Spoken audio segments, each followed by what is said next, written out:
How's it going, guys? Coffee here. Today I wanted to go over my planned league starter for the SS4 Whispering Mist season, as well as some tips that should guide you guys along. If you are playing Iris, as I will be doing, I will be playing Iris. You start with a Frost Spirit as the spirit that it starts you off with, and that's going to be what I'm going to continue to level with. This is what I used when I did a Iris on a fresh start on the preseason 3 race event. The leveling is very smooth. You can use the Flame Spirit instead of Frost if you want. It really just comes down to personal preference. For me, I just found the damage to be slightly higher on Frost when I tested it. But there's some important things that you want to make sure that you basically do in order to get yourself through campaign as fast as possible, as well as just get yourself leveled up as fast as possible.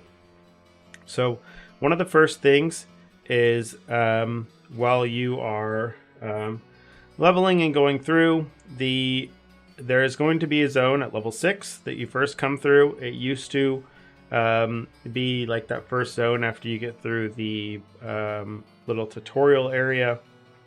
It used to be a rift portal that was purple that would pop up. They've renamed these to be treasure troves now. You want to ensure that you go in there and do this. They almost made it seem like you either get itemized legendary item selections, or instead of it dropping one unique or legendary like it used to, it's now going to be dropping multiple. You want to make sure that you go through there and get a Spring Resurrection. It's honestly kind of worth it to go through there a second time and even repeat the zone. Potentially, just because the zone is really short anyways, and getting yourself a second Spring Resurrection will comfortably basically carry you all the way throughout the entire campaign, like well into maps, pretty much. So I highly recommend doing that around level 12 to 15 when you are getting your aura reward. So your first aura that you get offered, they're going to offer you basically Swiftness or Ice Imbue, or basically I think it's like Steadfast or Restoration, something like that. You want to ensure that you take Swiftness out of that offering, because you can, the other auras that they offer you there, if you hit K and go to your skill menu, you will be able to buy those auras afterwards, but you won't be able to buy Swiftness. Swiftness won't be in that list unless you take it from the quest reward. So if you don't take it from the quest reward, then you're not going to be able to get Swiftness and the extra move speed bonus from it for like another 20 levels or something like that. So you want to ensure that you grab that there while you have the chance, and then just basically pick up the other aura anyways, and you just run both of them. So you can end up running the Ice Imbue or the Fire Imbue, as well as the Swiftness from that. When it comes to leveling up your basically throughout, as you go through everything, you are going to be wanting to put all your points to unlock as many, slots as you can on your Frost Spirit. The most important thing you want to be adding is Elemental Duo as soon as you can, as well as Freeze Chance. But pretty much the game and the quests are going to be offering you the supports that you're going to be wanting to put on this right away. If you're not already seeing them, then again, just continue to basically check every now and then to see if there's anything new that you're getting. After you get these in here, there's going to be Savage Growth that is very important, as well as Harvest Time. But again, more importantly than anything else is Elemental Duo, because that is going to give you a second spirit right away. So you want to make sure you're putting on Elemental Duo. Same with Harvest Time. And I would say Freeze Chance is still going to be better than Savage Growth for the most part early on, because you're not really going to have like all of the high uptime on nourishment and things like that to keep your growth up.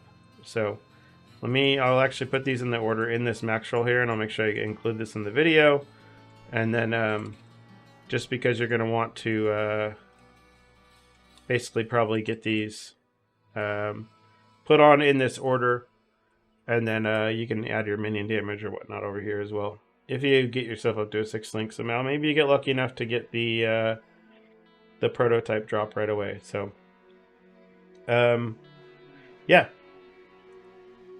In regards to your tree, it's pretty simple. You basically go through the same normal tree that you normally would for your traits. They did adjust the levels on these a bit, so we are going to be getting these a bit later, but it shouldn't affect us as much as it's going to affect some of the other builds, because Iris is just really strong. Again, her minions are just kind of carry you straight throughout the campaign. You do just want to basically, you're going to just go God of Machine still. You are just going to be taking the damage and the movement and attack speed.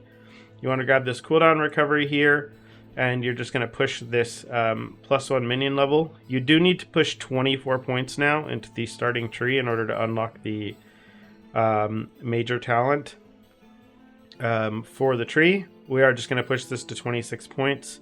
If you don't want to push it all the way to 26 points, you can just not take this Spirit Magi recovery speed here and push it only to 24. That's just personal preference. It's all going to be up to you and kind of what you want to do. And then you will be putting your points into the Alchemist tree second. Same thing, we're just going to be pushing the minion damage. I do recommend taking a little bit of like either max energy shield here or the minion attack and cast speed. Again, this is going to come down to personal preference. I will probably end up taking the offenses. I will typically not take any defensive stuff at all until I actually get to the point where I start actually running into issues, because we're not playing on hardcore, so it doesn't really matter as much. You do want to take this movement speed. You want to prioritize movement speed more than anything else, because you are going to be you're already going to have the damage, right? The minions themselves are extremely strong, and they already have more than enough damage for everything to kind of carry you along. The only thing that's going to be slowing you down is how quickly you can blink and how quickly you can move. So again, you're just taking your damage here, and then you're just going to be taking these points, pushing you up to 32 points is the now new requirement instead of 36.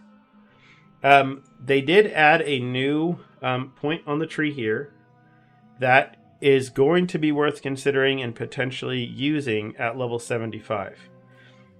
So with the old tree at level 75, everyone just always took Socialite. You instantly bring yourself up to 3 spirits, and that's what you always use. But with the addition of adding this new legendary medium talent here that gives you +1 max Spirit Magus quantity, this does allow you to use Amazing Friends and have 2 ultimate capable pets rather than 1. I was testing this a little bit yesterday. Just even with a single ultimate pet, it did have higher spike damage, like when it would get into ultimate form, than using 3 pets. So by getting 2, even if they are losing about a bit of damage each, it will probably be an overall DPS increase, but that might only be for bossing.